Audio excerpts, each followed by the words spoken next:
the Crips and the Bloods in the street, but you don't know that the Democrats and Republicans are fundamentally gangs with suits and ties. And the game is that first the Crips gang runs America for 8 years. They're called Republicans. And then they bust out the economy. They sack it, take everything they can, sack out everything they can from the country. And then they give it to the Bloods, the Democrats, for 8 years to do the same. And then they say to you, oh, man, that last party was awful. But if we elect the next party, why, they're going to save us. Why, there's the Republicans. They're the good guys. They have the white hats. They're going to save us. Yep, that's how the game is played. Yeah, that's just how the game is played. So we have an endemic problem in the country. Now a city burned to the ground. I was actually stunned watching it last night. At first, I thought it was a local conflagration in one corner of the city. And it kept getting worse and worse and worse, and there was no president. There were no police, a moron mayor who gave them license, and it got worse and worse and worse. And there was nothing happening. There were no rubber bullets fired. There were no police hoses. There were no horses. Why not?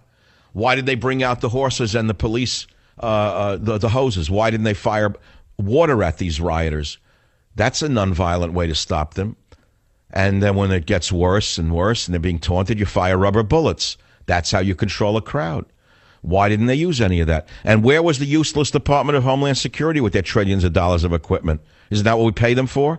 Where are they with their armored personnel carriers and their rubber cars? Why didn't they do anything? Where's the moron who runs the Department of Homeland Security today? Jad Johnson. Where'd that guy come from? Who is he? What, he's getting ready to control you in the suburbs if you do something? Why didn't he control the mobs in the streets of Baltimore? Where was he? Where were they? Where was DHS last night? You didn't ask that question? A $1 trillion organization that's useless did nothing. Where were they? The phone number, as you know, is 855-407-282. This is a radio talk show called The Savage Nation, and it means talk. And I feel that you need to vent. And the minute I come back, I'll take some calls right here on The Savage Nation.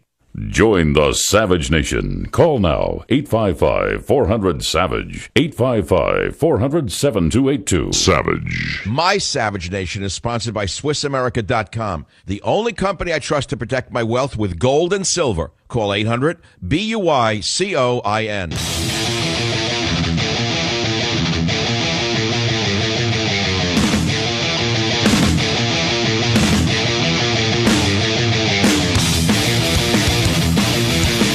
There's no excuse for the kind of violence that we saw yesterday. It is counterproductive.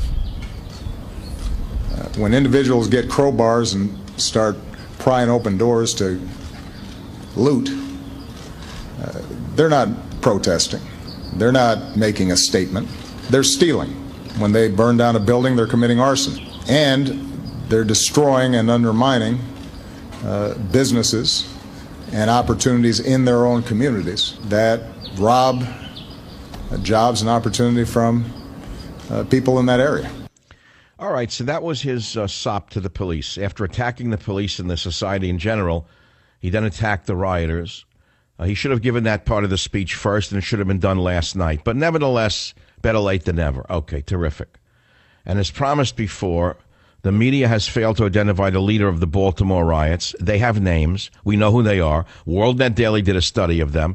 They're the ex-New Black Panther chairman, a notorious racist who was egging the crowd on. Social media was involved. This did not occur spontaneously. WMAL in Washington, D.C. Line number 8. Go ahead, please. You're on the Savage Nation. Yeah, this is Perry. You know, it kind of boggles the mind how people whose feet are not on the ground really miss the mark when it comes to what goes on in the community. Yes, you might have agitators. Yes, you might have this. You might have that. Yes, the administration of or other political entities might use this or say are using this for their own political grandizement. However, there's a reality that's going on there. I've been working with our community for over 20 years, man, and it's not a game there. And our people have... No, I don't have to live there to see animals burning a street down, do I? That's number one. No, you listen to me. You had your statement. I'll make mine. Do I have to be in Baltimore to see wild animals burning buildings down? I didn't see any wild animals burning buildings down. I saw. Well, who did you see burning the buildings down?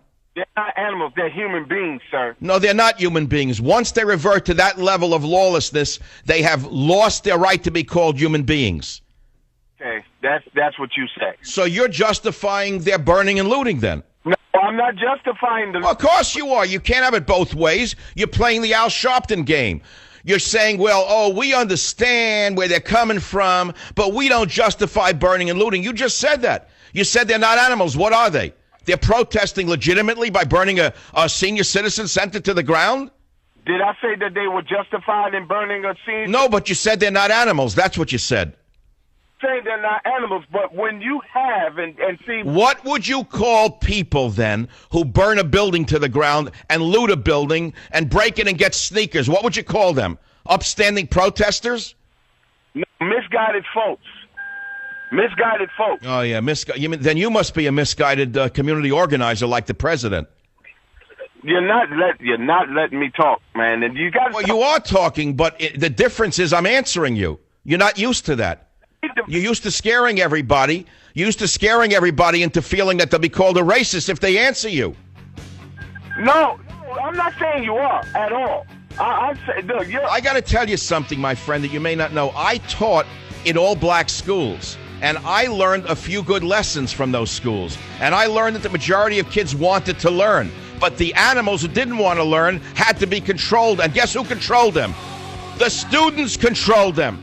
Because they knew who the wild ones were. Join the Savage Nation. Call now, 855-400-SAVAGE, 855-400-7282. Savage.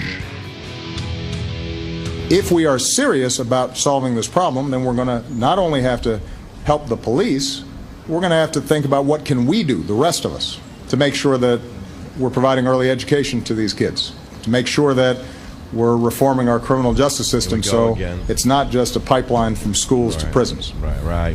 So that we're not rendering men in these communities unemployable because of a felony record for a nonviolent drug offense. That we're making investments so that they can get the training they need to find jobs. That's hard. You know what's even harder is stop BSing the public. Why don't you try that for a change? Why don't you lay the blame where it belongs, Mr. President? Why don't you lay the blame where it belongs? Stop blaming everybody else for the problems. Nobody wanted to see the city burn.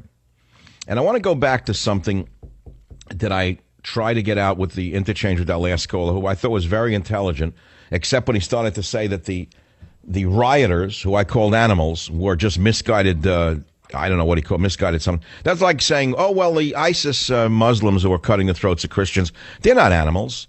They're not subhumans, those ISIS members. They're misguided. They're misguided Muslims. You see, when you behave a certain way, you step out of the human family. And that kind of violence, to me, is not that of a human being. But let's put that aside because that's a rhetorical question. I taught when I was very young in all black schools in New York City. I don't want a halo for it or a golden award, but I learned a few things. I was very young and I looked very young. In fact, that's when I first grew a beard. I was so young looking. I graduated young from college, and I taught in South Jamaica in an all-black school, and it was junior high school that I was teaching at the time.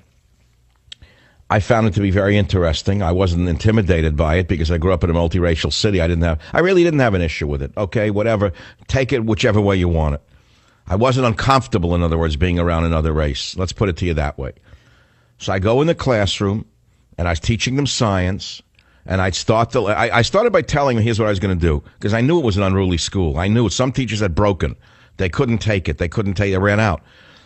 I was a young kid, but I kind of knew what I was doing, and I said to the class, here's what I'm going to do. I'm here to teach you science, and it's up to you whether you want to learn, and I'm going to start to teach, go to the blackboard, whatever, and if you start to misbehave, make noise, throw things, I'm going to sit down and read the newspaper until you stop. And it went on like that for a while. I'd start to teach, and they would start acting out. I'd sit down and read the paper.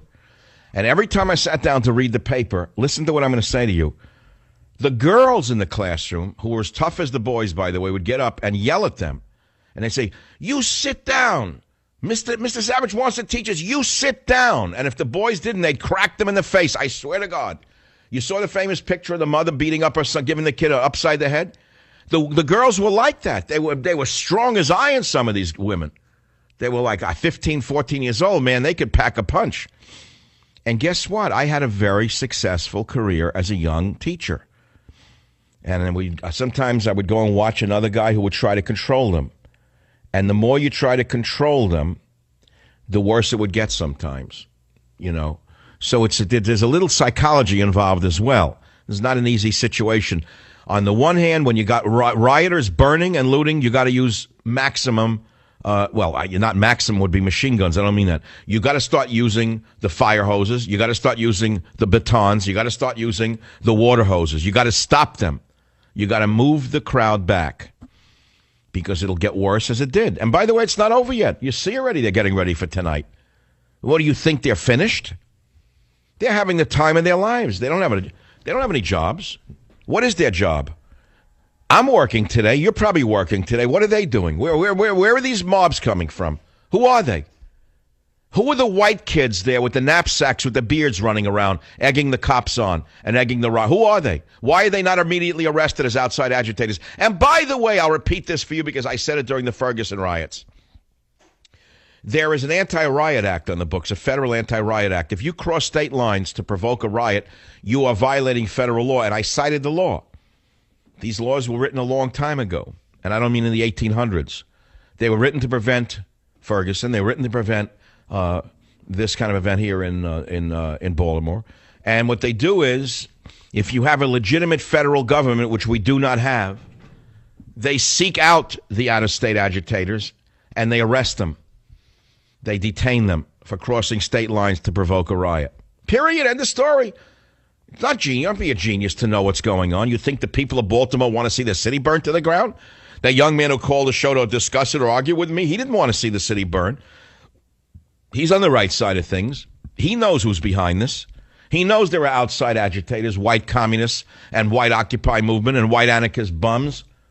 You look at the pictures, take a look carefully. You'll see mixed in with the whole with the bicycles and the knapsacks. What are they doing there? What are they, oppressed minorities? They probably come from white middle class or upper class, money families. They got nothing better to do with their time but cause a riot somewhere and think that they're going to bring about a better society. I've seen it all.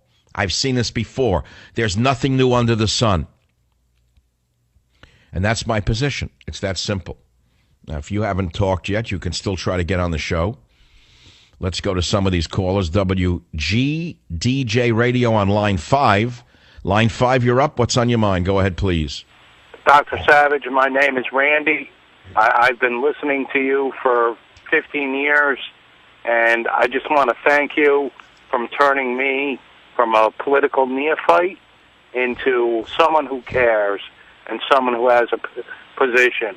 And good. And let me tell you something. Don't think you're not having an effect, because even if you mention it to one person, you're having an effect. You've also taught me the importance of history, and I could never believe that something from 2,000 years ago would matter today, but it does. And are you talking about my quote about Cicero about the enemy within? Yes, yeah. I am. Yeah, that was the dedication to one of my earlier books about the enemy within, and it's worthy of repeating, but not this moment. I want to thank you, number one, for being a 15-year listener. I'm going to reward you by giving you a free copy of the new hardcover novel, Countdown to Mecca. Under the threat of a third world war, nothing matters except the mission. Don't ever take your eye off the big riot. We know that Baltimore is bad. Do you know what's going to happen if one of these sleeper cells sets off something even bigger in one of our cities? Can you see what's going to happen when the police have now been deballed by this president and by the attorney general? Can you just imagine who is watching this with great interest around the world? You think that the radical Islamists are not watching this when they see a police force that's not allowed to react to a riot where buildings are being burned? What do you think they're thinking? Tell me what you think they're thinking. You can pretty much figure that out, right? WMAL in Washington. Line number 6. Go ahead. You're on the radio with Michael Savage and millions of others. What's on your mind? Hi, my name is Sue, and I work for a state delegate in the Maryland